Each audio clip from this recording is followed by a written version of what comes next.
con las posibles respuestas y aparte nosotros obviamente vamos a tener que hacer los cálculos correspondientes e iría con la respuesta múltiple choice acompañando la foto con los cálculos.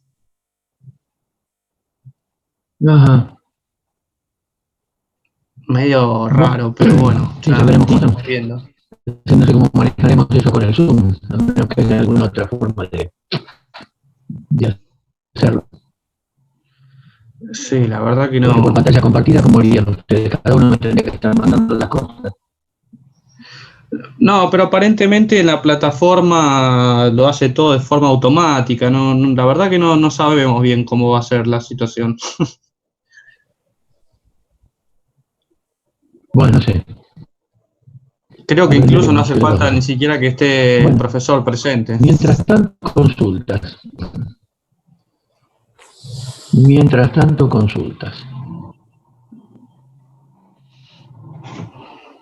Esta hora es libre de ustedes, así que ustedes mandan el tema.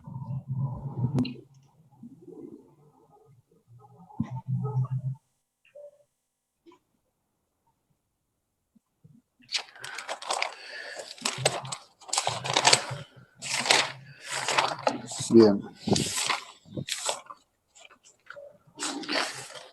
Uno de los temas que le íbamos a consultar era más de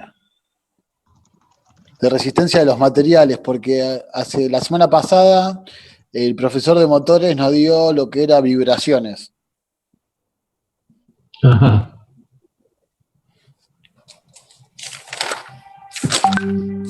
Sí.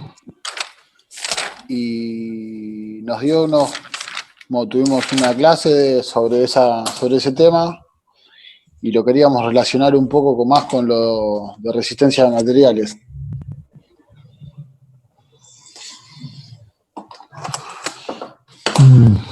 Bueno, a ver.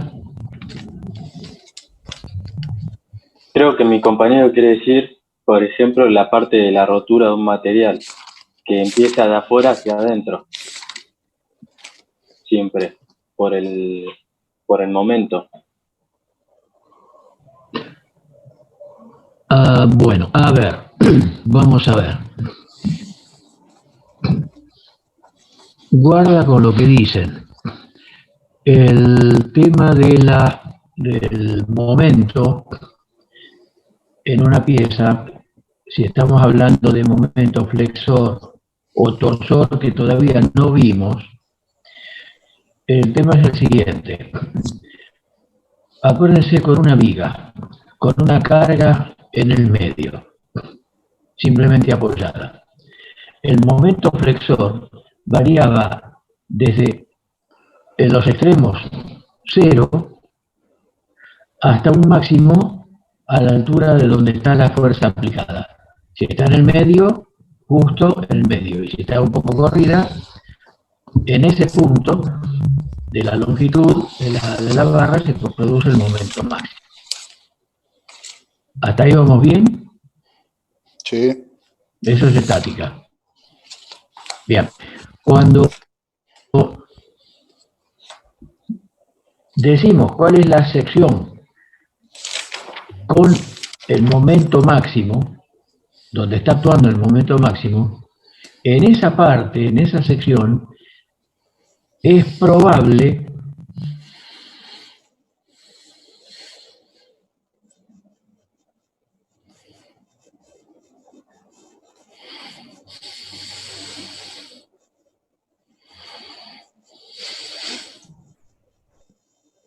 ¿Se colgó? Hay los momentos, supongamos que la falla va a empezar donde tengo el momento flexor máximo.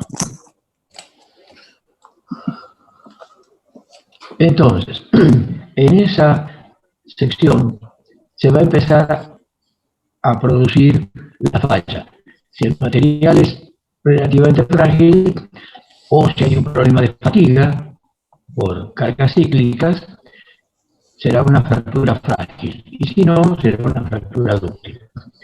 O un problema de fluencia, de una deformación excesiva. ¿En qué punto exactamente de la sección transversal, o sea, del masacote de material, se va a empezar a producir la falla o la fluencia, en principio habría que ver cuál es bueno, supongamos que la solicitación de deflexión, que ya algo hablamos. Lo razonable es que empiece donde la tensión es más alta. Y la tensión, vamos a la camarita, la tensión es más alta, supongamos que la pieza es esta, transferencia de flexión. Habrán notado que requinté las rayas, para que se vea desde acá, desde la camarita. Sí. En las partes superiores e inferiores se van a producir, supongamos que está la carga aplicada acá, ahí, acá, y apoyada en los extremos. Entonces, en esta sección transversal, ahí donde estoy poniendo el dedo, se van a producir las tensiones máximas. ¿Para dónde? Y depende. Si estamos haciendo así, entonces, acá arriba, en todos los puntos de esta sección transversal, arriba acá, tendré las máximas de compresión y aquí las máximas.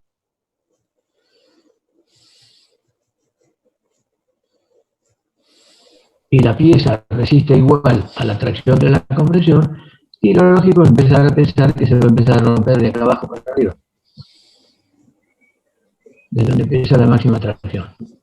Pero puede iniciarse la falla por adentro, a lo mejor. Por acá, no en el borde. ¿Por qué?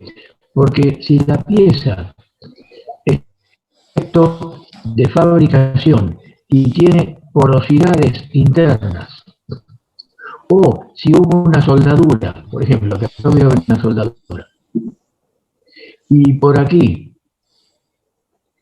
lejos del, no exactamente en el eje neutro, porque en el eje neutro la tensión es nula, pero un poco por ahí, hay una inclusión de soldadura, un pedazo de escoria que quedó metido por ahí. Eso genera una concentración de tensiones, y en ese caso se puede empezar a romper por ahí,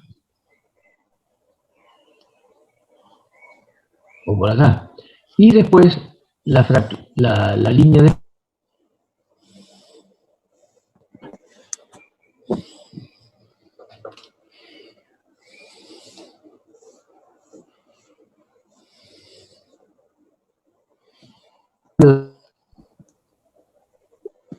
o una hoja de sierra por acá y lo dejo marcado, y bueno, entonces va a empezar por ahí, porque ahí va a haber concentración de tensiones.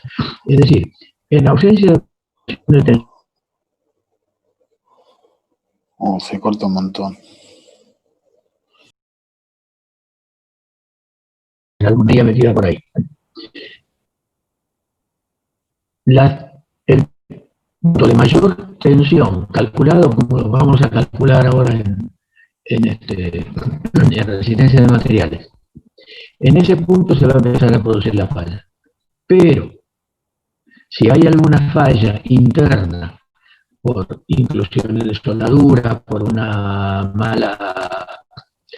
mal proceso de fabricación, por ejemplo, de forja, que ha dejado alguna porquería ahí adentro, y bueno, entonces la falla se puede empezar a producir ahí. Inclusive, podría ser, y vuelvo a la piecita, dijimos cargada acá. O sea, acá el momento de flexión es máximo. Y las tensiones máximas de compresión van a ser acá, y las máximas de tracción acá. Pero, si en esta otra sección, donde el momento, bueno, si estamos a la mitad de la distancia, el momento máximo será la mitad, la tensión máxima acá va a ser la mitad de la tensión máxima acá. Pero si acá hay una falla, una ranura o algo que haga de concentración de tensiones, se puede empezar a romper acá, a pesar de que el momento flexor acá es menor que el momento flexor acá, y por consiguiente la tensión aquí es menor que la tensión acá. Pero como hubo un factor que multiplicó el valor de la tensión, lo que se llama concentración de tensiones, entonces la falla puede empezar acá.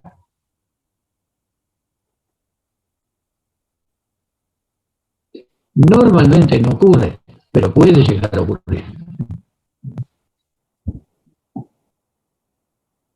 ¿Se ve? Sí. Sí. Otra cosa que puede llegar a pasar es que en algún punto el material se haya recalentado localmente.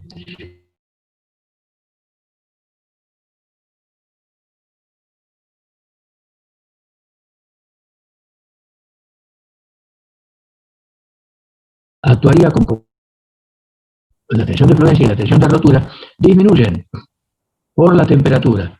Entonces, a pesar de que los momentos flexores no eran los valores máximos y las tensiones no eran las máximas, como bajó la resistencia del material, entonces se puede romper por ahí. O sea, cuando hay recalentamientos, y eso pasa en torsión también y en axila también, pero cuando hay recalentamientos, el material puede fallar antes de lo previsto porque el material se debilitó por el aumento de temperatura. Es decir, cuando uno analiza la falla de algo, en realidad intervienen múltiples factores y normalmente hay que entrar a razonar o a estudiar, a investigar un poco. No siempre las cosas son muy directas.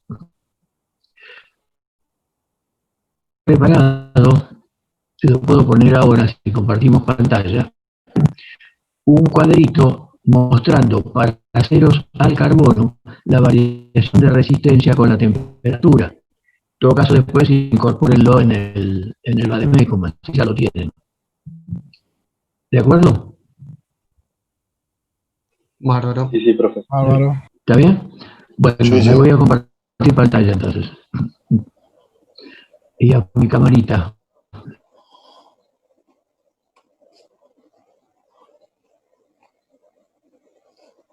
De Teneo.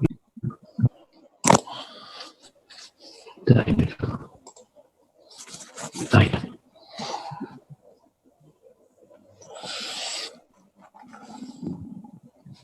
Yo no los veo, ustedes tienen el cuadrito ahí. Y se ve. Sí, sí. Bueno, entonces cópienselo, o bájenlo, no sé cómo hacen. Cuando lo tengan ya copiado me avisan y lo charlamos un poquito, pero fíjense, en la parte de arriba es simplemente la tensión de fluencia. En esa norma, mencioné ahí 50.112, está también la de rotura, pero como siempre llega primero fluencia y después rotura, la de fluencia es la que normalmente va a determinar que el material falle. No hay aceros aliados ahí, son simplemente aceros al carbono. Es decir, lo que a veces muchos llaman hierro, sobre todo el primero, 34-37, de 0,17 a 0,20 de carbono, es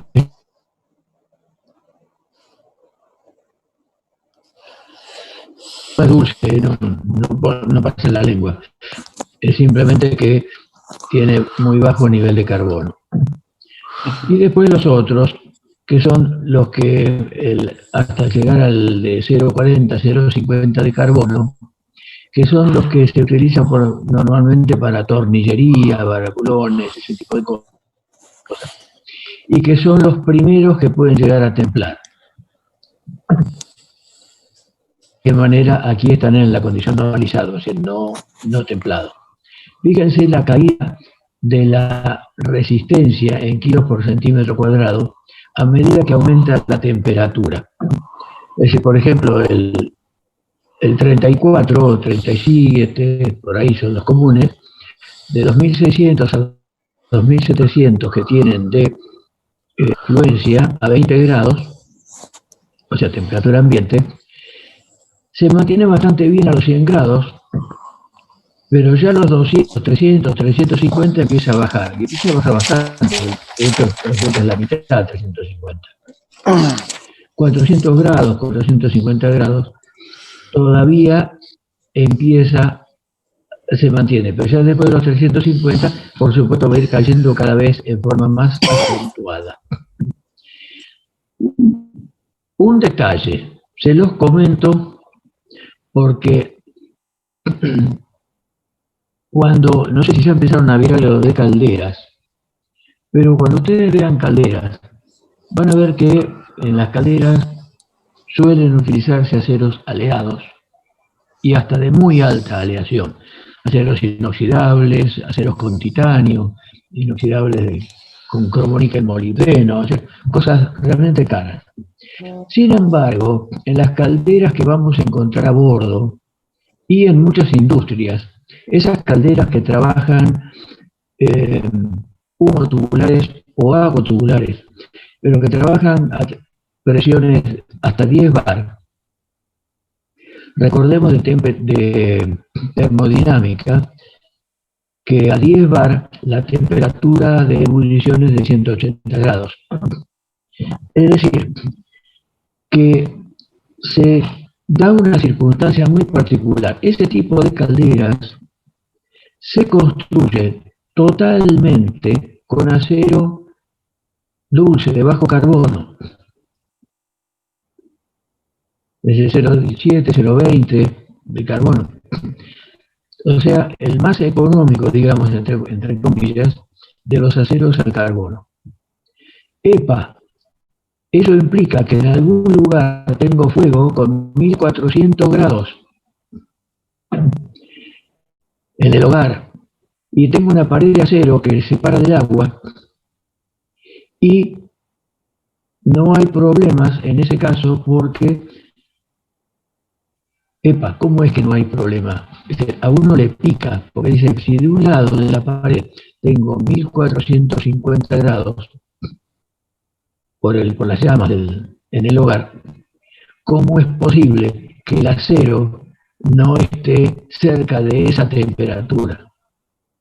Es por el efecto refrigerante del agua. Es la misma diferencia que hay con una pava o con una cacerola. Cuando está con agua y está hirviendo el agua,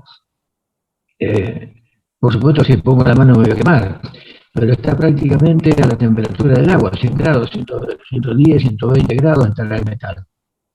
A pesar de que el otro lado tengo el quemador de la cocina. Cuando se seca ahí la cacerola o la pava, es cuando toma mucha temperatura y puede llegar a ponerse al rojo, o sea, pasar los 800 grados. ¿Por qué? Porque no tiene el efecto refrigerante del agua. En las calderas, mientras esté agua del otro lado, la temperatura del acero no sobrepasa los 300 grados o algo por el estilo. Entonces estaríamos con una resistencia mecánica bastante buena, del orden de 1500, y no hay riesgo de falla. Cuando se acaba el agua, por ejemplo, porque la bomba de alimentación está fallando o alguna cosa por el estilo, y empieza a quedar en seco, esa pared que está de un lado con llamas o con gases de combustión muy calientes, ahí sí empieza a tomar temperatura. Se va a recalentar, se va a debilitar y va a fallar, y ahí tenemos algo que se llama explosión de caldera. Pero por otro lado, si la cosa la manejamos bien, estas calderas están construidas con un acero muy económico, muy noble, con un gran alargamiento, una gran capacidad de deformación. Y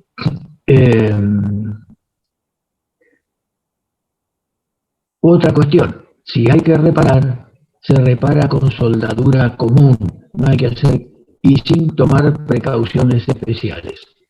O sea, es una gran ventaja que tenemos con ese tipo de calderas y con este tipo de material, ya sea cuando se trata de chapa conformada, de alguna manera, o cuando se trata de tubos. Los tubos son de ese mismo tipo de acero. ¿Más o menos me pudieron seguir? Sí, sí. Habían ¿Habían visto calderas algo o todavía no? No, todavía no. No, nada. Ah, o sea, es en tercero. O sea, nos vamos a divertir el año que viene. Perfecto. Abajo está otro cuadrito con la norma 50.117 DIN que refiere la resistencia a la fatiga y cómo va cayendo la resistencia a la fatiga con las temperaturas. Lamentablemente el cuadrito que yo tenía no tenía las temperaturas un poco más bajas, tenía solamente esos valores altos, así que bueno, es lo que tengo. Pero fíjense de cualquier manera como entre 400 y 500 grados la resistencia a la fatiga, o sea, la tensión límite de fatiga, y ahí encima, así cuando se supera ese valor, empieza la rotura, empieza la fractura frágil. Porque aunque son aceros dúctiles, cuando el problema es de fatiga, se rompen como frágiles. Entonces, no es la tensión de fluencia la que interviene, sino la flexión, la tensión de rotura, que por hacer una comparación, en este valor de 350 grados, de 1300 para el acero de menor carbono, si este es el de fluencia y el de rotura viene bajando de la misma manera, el de rotura está en el orden de los 2500, 2400. Así que fíjense que de 2400 el tema de la resistencia a la fatiga entra a caer muchísimo, o sea que hay una gran disminución de resistencia mecánica. A temperatura ambiente, no lo tengo acá en la tabla, pero también la resistencia a la fatiga disminuye la resistencia, la tensión admisible de rotura. Pero bueno, esta tabla estaba para los temas para temperaturas elevadas. Otro caso en el que también el material dúctil pasa a comportarse como frágil. Perdón, cuando yo digo ¿ustedes ven el motorito? Sí. Bueno. Sí. Cuando el acero de 0,20% de carbono, 0,15, 1015, está a temperaturas bajo cero, por debajo de los 10 grados bajo cero, la fractura va a ser frágil, es decir, el acero se va a partir como si fuera de un acero templado o un acero muy, muy duro.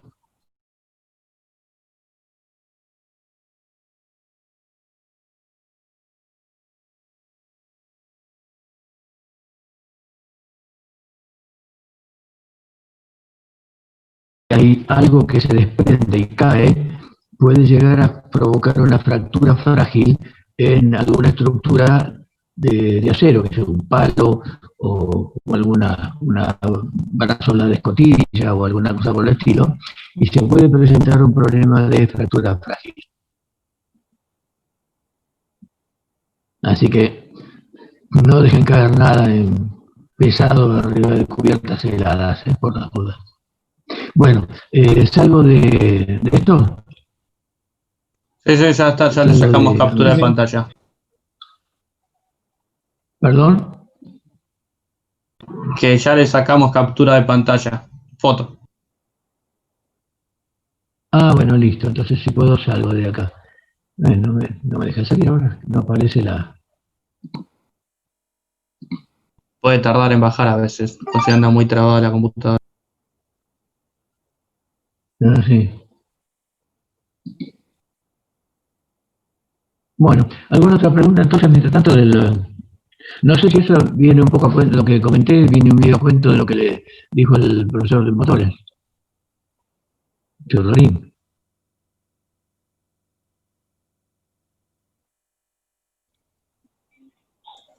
Sí, sirvió. Otra cosa que nos había nombrado era lo de la resonancia, la suma de las vibraciones que se producían, ¿no? Dos ondas con la misma frecuencia. Ahí va. Ah, el tema de resonancia. Espera que me voy a iniciar el video. Bueno, a ver. ¿Cómo es el tema entonces?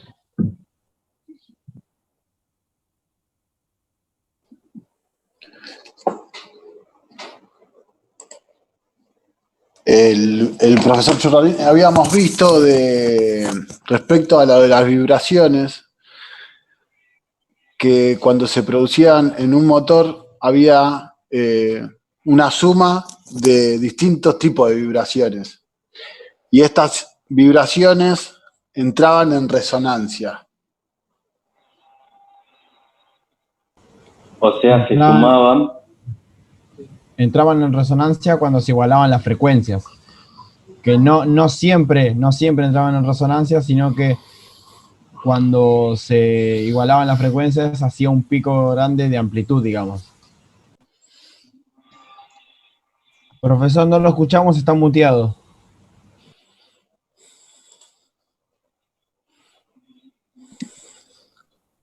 ¿Ahora sí? Ahora sí. Ah, bueno. Sí.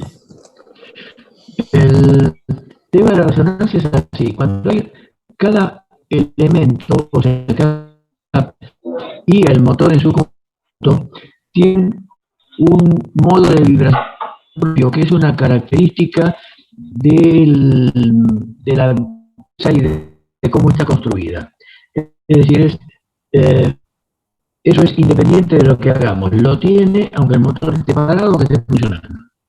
En maniobra o a plena marcha. Cuando alguna fuente externa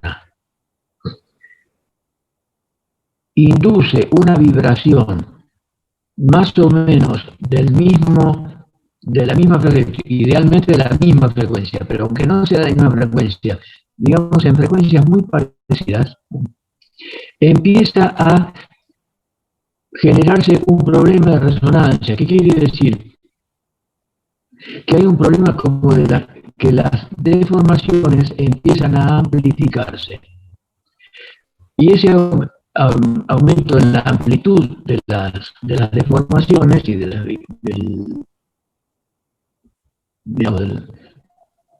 distancia que se está moviendo la pieza que está vibrando, puede llegar a provocar una falla mecánica y la rotura. Esa es la idea. Es más o menos como todos nosotros tenemos algún punto que nos resulta particularmente molesto. Mientras nadie nos toque ese punto, no saltamos. Cuando alguien nos toca ese punto, saltamos como en leche hervida.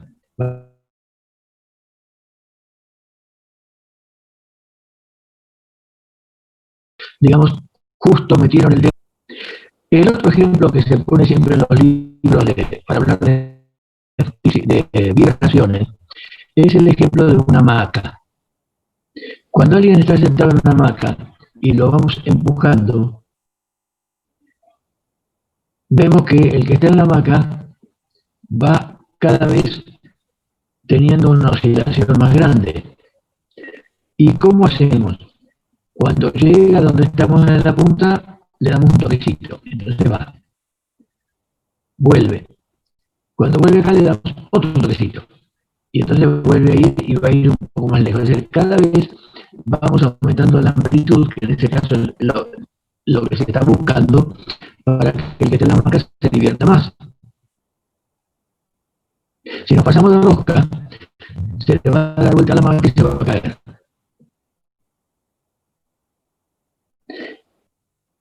En las máquinas, el tema de la vibración es muy, muy serio y por lo tanto, toda máquina, cuando se la construye y se la termina de construir, se hace una verificación de cuáles son las vibraciones naturales. O sea, o por ejemplo, en el caso de un motor, a qué número de revoluciones corresponde una vibración natural. un modo propio de vibración. Y eso hace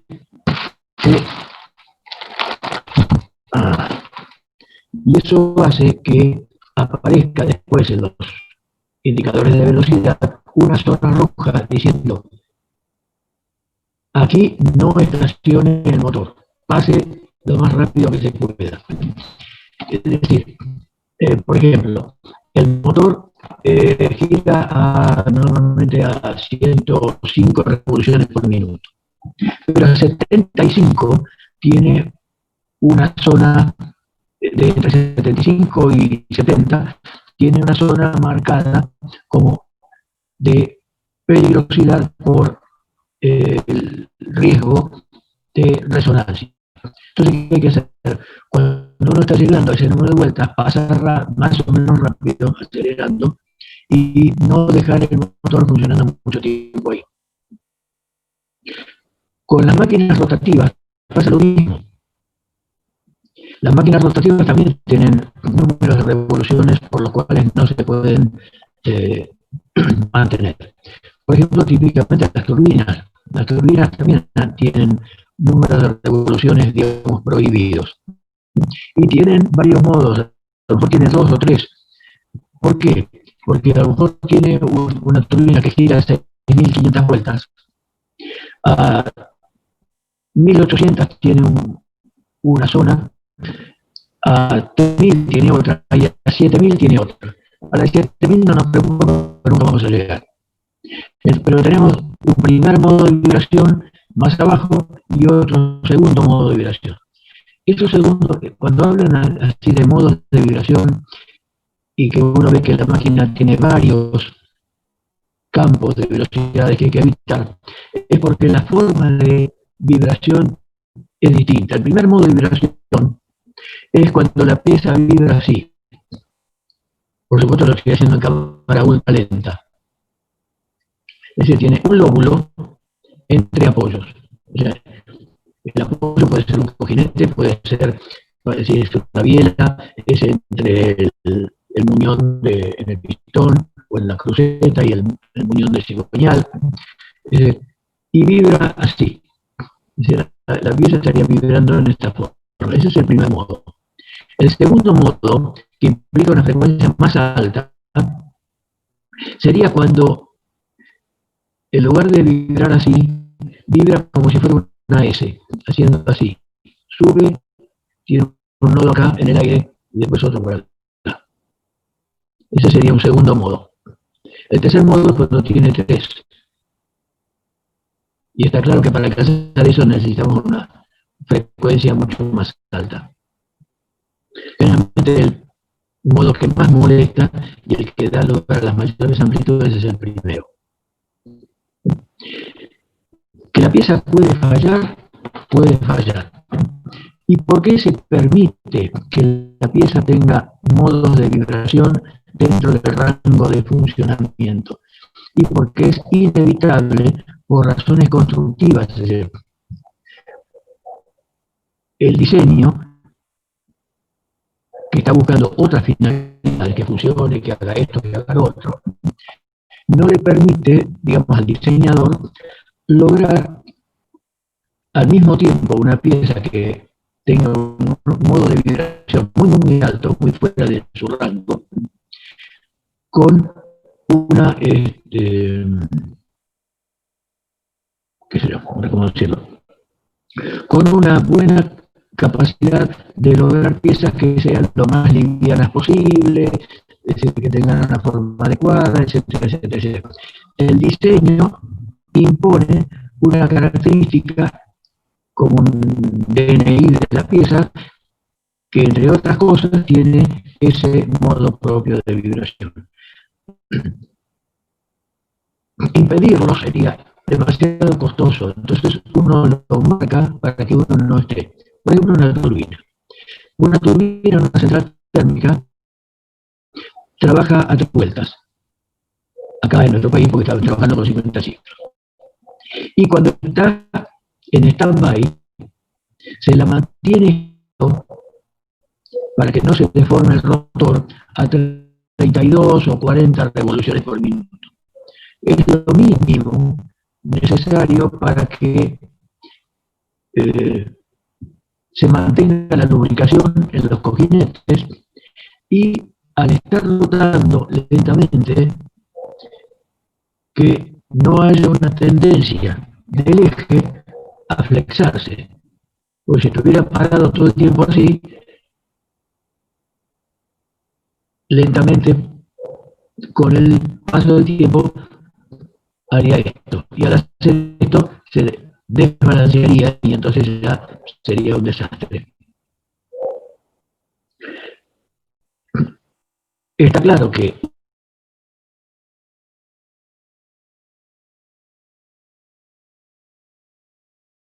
una... Y ahí las reparamos, ahí repararon las hélices en el taller de mecánica de ahí. Pero bueno, ¿qué pasó? Las máquinas, esas lanchas terminaron en Ushuaia, yo me refiero a las Varadero, Barranquilla, Clorinda, Concepción del Uruguay y otra más. Esas lanchas las llevaron allá a Ushuaia porque, bueno, allá no había tanto problema de llevarse puesto nada por el fondo. Y tenían un problema. Estaban previstas, porque así la usaban los judíos allá en Israel, de lunes a viernes. Y los viernes bajaban la cuchilla de alimentación eléctrica y se iban hasta el lunes. Y el lunes lo primero que tenían que hacer era arrancar el alternador. Yo esto lo sé porque vino un ingeniero de allá y yo fui el encargado de hacer la recepción de las lanchas y de instruir a las primeras tripulaciones. Y esas lanchas había que mantener la batería, con las baterías cargadas el viernes, porque hasta el lunes seguía funcionando la brújula giroscópica, lo que llaman acá mal girocompás, que era de la mejor calidad existente en el mundo, marca Anschutz. Claro, como es para embarcación menor, es un Anschutz más chico que el que tienen los buques, que es bastante grande el giróscopo.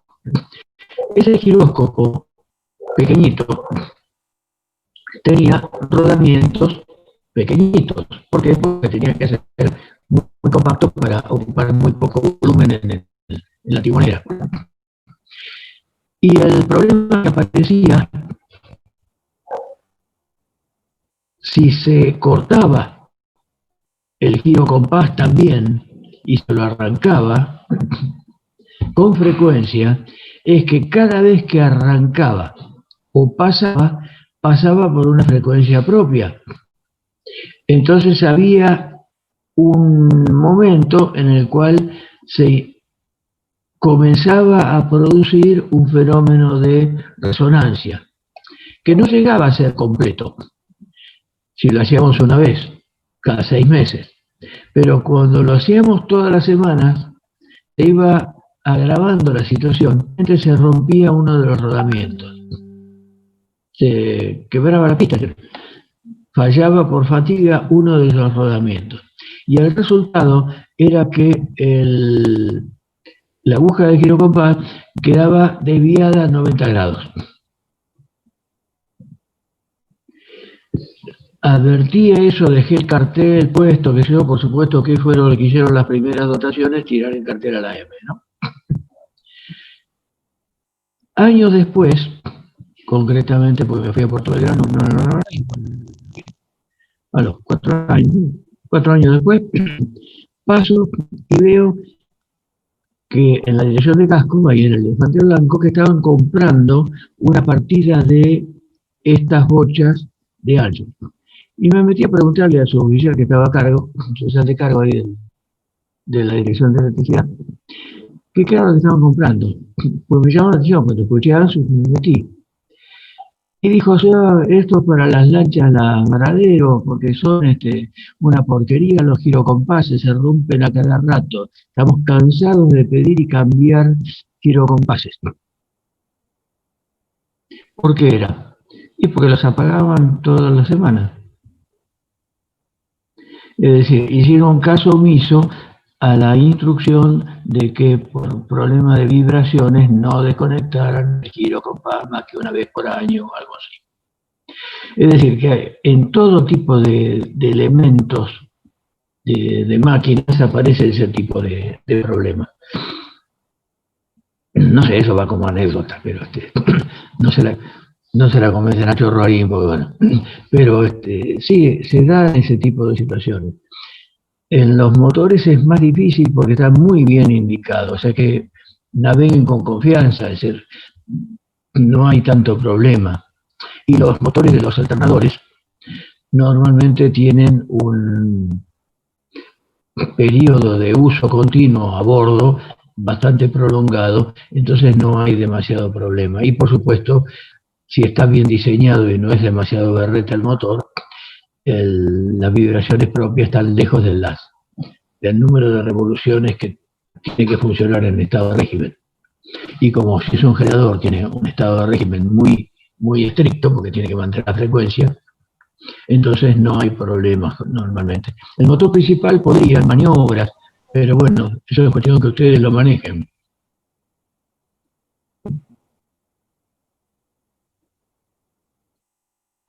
Preguntas.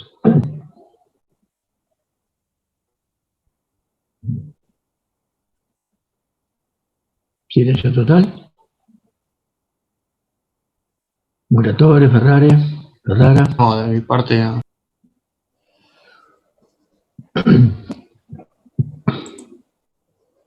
No, y lo último que podríamos hablar es que nos quedó es amortiguador.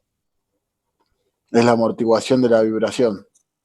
Que por lo que estábamos viendo es una onda igual, pero contraria a la de la vibración, como que la contrarresta. Pero mira que todavía no lo termino de explicar. Sí.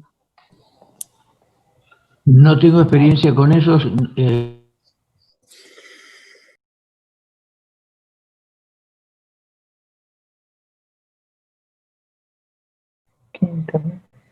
Calculo, pero no sé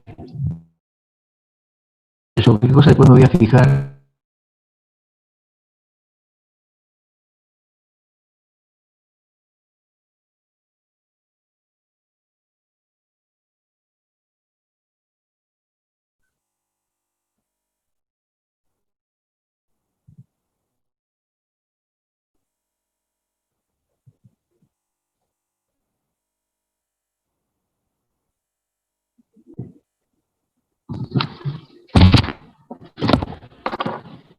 Listo, ya lo anoté. La semana que viene les comento algo más. Bueno, muchas gracias. Muy bien, ¿Qué? gracias. Muchas gracias. Sí, no, tengo es decir, evidentemente, si tenés un tuyo que debe estar, pero no. Cuando empiezan las vibraciones, empieza a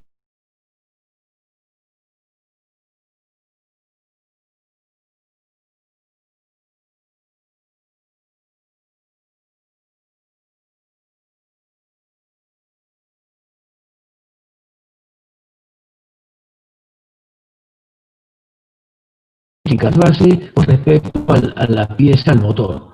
Entonces eso tendría que hacer que, que la amplitud de las vibraciones disminuya. Algo así se utiliza en los buques con los amortiguadores, los estabilizadores pasivos. Los activos son las aletas, las vamos a estudiar el año que viene. Pero los pasivos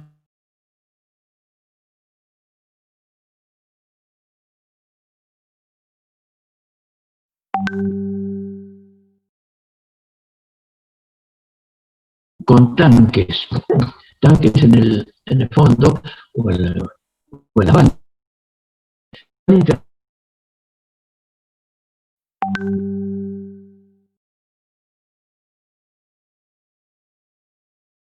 Que es el buque. Y el buque rola así. ¿Qué pasa con el agua que está en el tanque aquí en babor, en estribor? Cae a babor.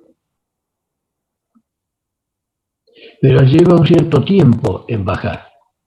Entonces, se retrasa el tiempo para que empiece a bajar con una cierta lentitud. Cuando el buque rola para el otro lado, el fluido sigue pasando un poco por inercia y después empieza a caer para este otro lado. Pero como quedó acumulado acá en babor y empieza a tardar, es como que tenemos un peso alto de este lado, que es movimiento de rolido para este lado. Y cuando termina de pasar es cuando este se está riendo para acá. El resultado, lo que se logra es que la masa de agua que está pasando está, digamos, amortiguando el rolido. Es decir, no le puede cambiar el periodo en forma significativa, es decir, es muy poco lo que puede afectar el periodo, pero sí la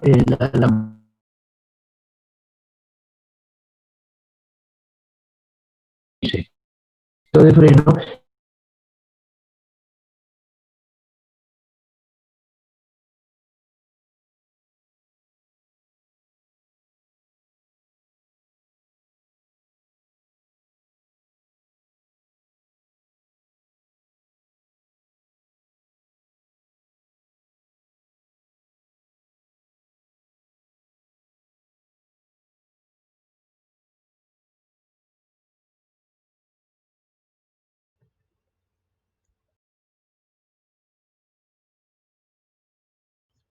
¿Se cortó?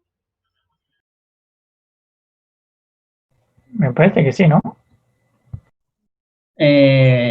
Acá parece que sigue conectado, pero tipo, yo creo que su pantalla en negro.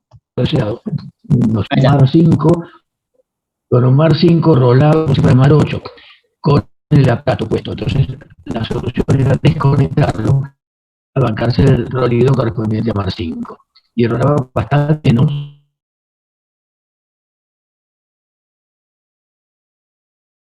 Se le murió la máquina, de haberse abierto algún proceso en paralelo o alguna actualización de Windows. No, para mí el internet, que tiene el wifi en rojo. Sí. Y me dice que... Sí, ahí me aparece así. Banda ancha caída, dice, qué sé yo.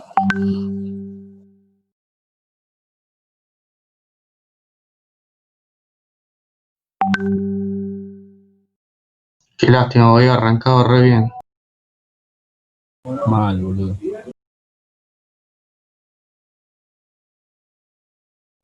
Sí, porque estaba explicando un montón de cosas y se le aparecía en otro momento. Se cayó. Y quedó arriba como hospeador. Bueno, arriba, seguí dando la clase vos. Dale. ¿Seguimos con análisis entonces? Se murió.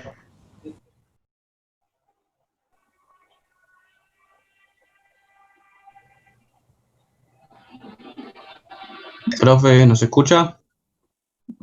Sí, los escucho bien. Se me desconectó recién el Zoom, se cerró el Zoom y volvió a habilitarse solo, automático. Me llevó un par de minutos. ¿Qué fue lo último que escucharon entonces? No sé. Lamentablemente nos perdimos toda la anécdota que nos estaba contando. Llegábamos hasta la parte que nos comentaba cómo se equilibraba con los tanques cuando rolaba de un lado al otro. El tema es ese, entonces, pero si está mal regulado, aumenta el rolido del buque. Les comentaba la anécdota de cuando estuve como inspector en el buque en el puerto Deseado, un buque oceanográfico construido acá en Astillero de Tarza, que hace muchos años que cerró, en los 70, una cosa así, después de los 70 cerró, y navegando frente a Punta del Este, a la isla de Lobos, había Mar 4, Mar 5, y se conectó el equipo para probarlo, venía bien el que tuviera el mar picado, y rolaba como si tuviéramos 8.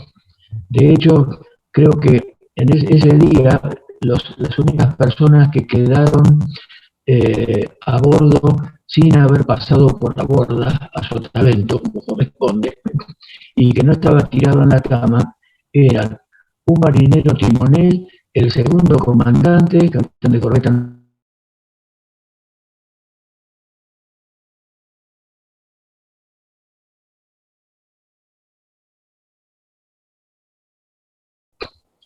Todos los demás, incluido el que les habla, estábamos agarrados a las cuchetas para no caernos de la cucheta. Cuando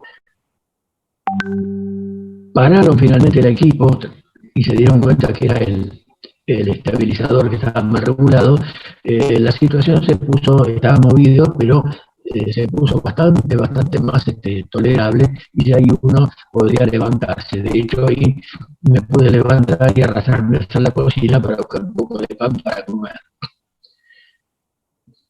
Esa fue la anécdota. Pero sí, el sistema, si está mal regulado, aumenta, y en el caso de un motor, si el amortiguador está mal regulado y es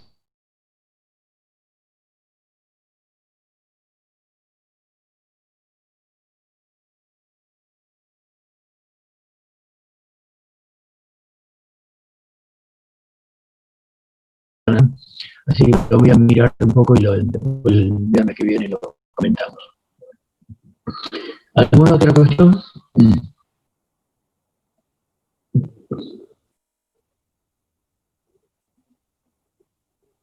Motores, raras. No, yo no.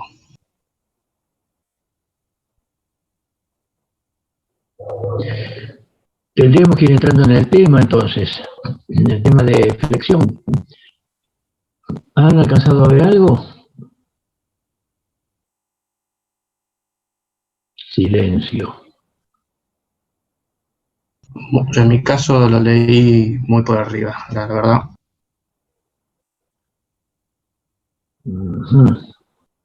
Bien. Y entonces,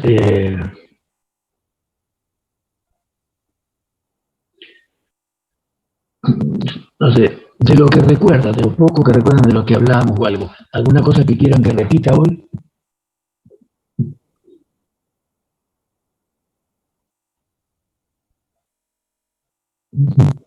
No, profe, de mi parte no.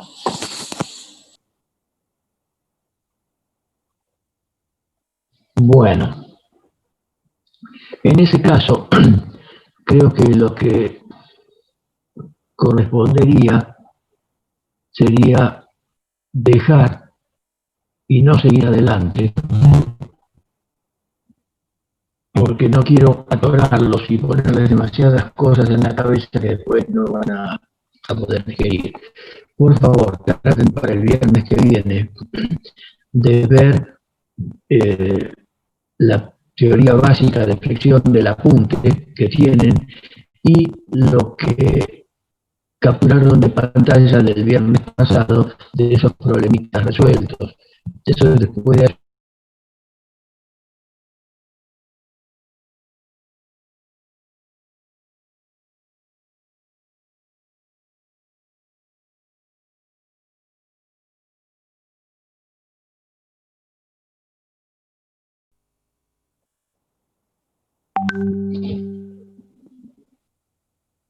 ¿Podría repetir que recién se le frició la imagen? otra vez me empezó a fallar. Yo acá me estoy viendo y veo el microfonito que funciona bien. No, el tema es, para la semana que viene, que ustedes puedan ver la parte de flexión del apunte y de lo que la captura de pantalla del viernes pasado y del anterior. Entonces, con eso, más o menos, Bueno, ir estructurando algo y ya venir con alguna pregunta como para poder entrar en tema con un poco más de profundidad. Pero no quiero seguir avanzando y quedar demasiado adelantado frente a ustedes, porque no tiene sentido. Preferible esperar y después recuperamos tiempo. Pero no dejen para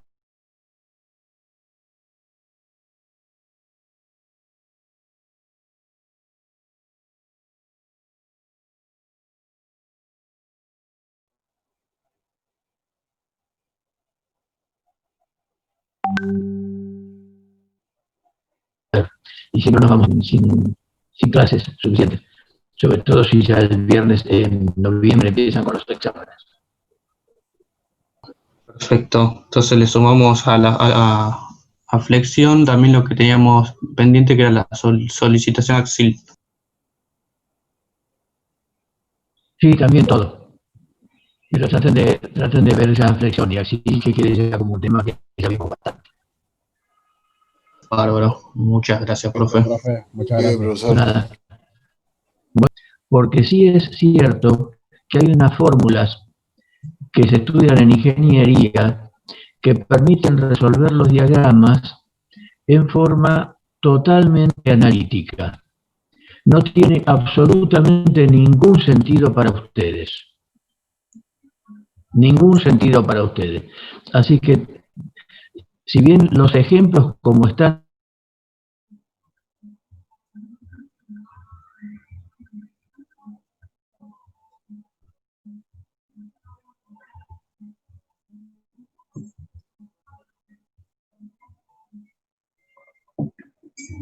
cuando hace falta tomar una curva, una parábola, construir la parábola, etcétera, etcétera. Pero como ejemplo sí te sirven. Bueno, profe. Como base. Son parecidos a algunos de los que yo puse en la guía. Sí, sí. Y ahí acá hay otro. Acá son con dos cuerpos. Es lo mismo, te ponen una fuerza oblicua, una carga distribuida, una carga concentrada. Ahí el cambio es que hay un cambio en la intensidad de carga, o sea, son dos cargas distribuidas diferentes, así que las curvaturas de los diagramas de momentos flexores van a ser distintos de un lado del otro. Esto me parece una complicación medio innecesaria. Ese lo veo complicado medio de cohete. Ah, bueno, profe. Por no decir al pedo. Porque te pone varias como para complicar un poco el trabajo. Pero para ustedes me parece que no vale la pena. Vale, comprendido, profe. Los otros dos están más potables. Vale, muy bien. Muchas gracias, profe. Eso no me quería mostrarle. Después, si tengo más para mostrarle, le pregunto en la siguiente clase. Bueno, sí, como quieras. Ojo, y por ejemplo, en el primero, que tenías la fuerza calzada en el medio de la carga distribuida. ¿En el primer ejercicio? Acá. En el primero, sí. Fíjate que ahí tenés. Yo puedo ver acá. Esta fuerza P1 que está ahí, esa la descompones en una vertical y en una horizontal. La horizontal lo que te va a dar es compresión en esta parte. Es decir, va a haber una reacción horizontal acá que es igual y contraria. Acá. Ahora, después para hacerla, como tenés una vertical acá, es como que tuvieras dos fuerzas distribuidas. Esta de un lado y esta del otro. ¿Por qué? Porque no vas a tener una parábola corrida acá. Una única parábola. Porque como acá tenés una fuerza que viene vertical, transversal, eso, si estuviera solo, sin esto, te daría un diagrama de momentos así, con un pico acá. Sí, entiendo. ¿Me explico? Sí, entiendo. Una línea acá No estamos viendo y otra línea acá. Bueno, cada una de estas líneas es una línea de cierre, de modo que de esta línea, que sería lo que corresponde para esta fuerza, sobre esta línea de cierre vas a colgar una parábola acá. Y sobre la otra línea de cierre vas a colgar la otra parábola. Resultado, no te queda una sola parábola, te quedan dos arcos de parábola. Uno de este lado y uno de este.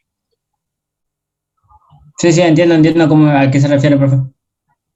Listo, bueno. Entonces está bárbaro. Sí, como que está bueno. Tal vez esto es más complicado de lo que les digo. Bueno. Muchas gracias. No, por nada. Sí. Es, como se dice, es bastante casera, por decirlo así. Tengo un tanque de agua. A ver, quedan 10 minutos de esta charla.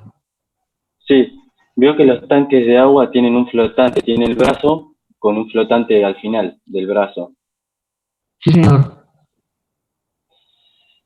Si Sí. este tanque de agua rebalsa porque el flotante no corta, para regular el flotante, ¿qué debería hacer? ¿Correrlo más atrás a lo que vendría a ser el tergopol del flotante para que regule más corte la entrada de agua? Eso tiene un contrapeso. Mirá, lo he hecho varias veces en mi vida. Si es más o menos como los que yo he tenido en mi casa, el tema puede ser, en el tema de los flotantes, que lo que está fallando es, cuando vos ves el flotante y la bocha está acá. Esto baja, Sí, sube. De este lado tiene que estar el embolito, que es el que cierra, el obturador. sí, Cuando cae así, baja el obturador y se va llenando el tanque. Cuando ingresa el agua. ingresa el agua, cuando sube esto, obtura. Suele suceder que lo que está gastado es el obturador. Entonces, por más que le haga fuerza hacia arriba con la bocha, va a seguir saliendo agua, porque no va a obturar bien. Entonces, lo primero que tenés que hacer es desmontar todo, sacarlo y ver el obturador si tiene la gomita en condiciones. Y ver si es posible o al tacto, así como, no sé cómo será la accesibilidad, que no suele ser buena.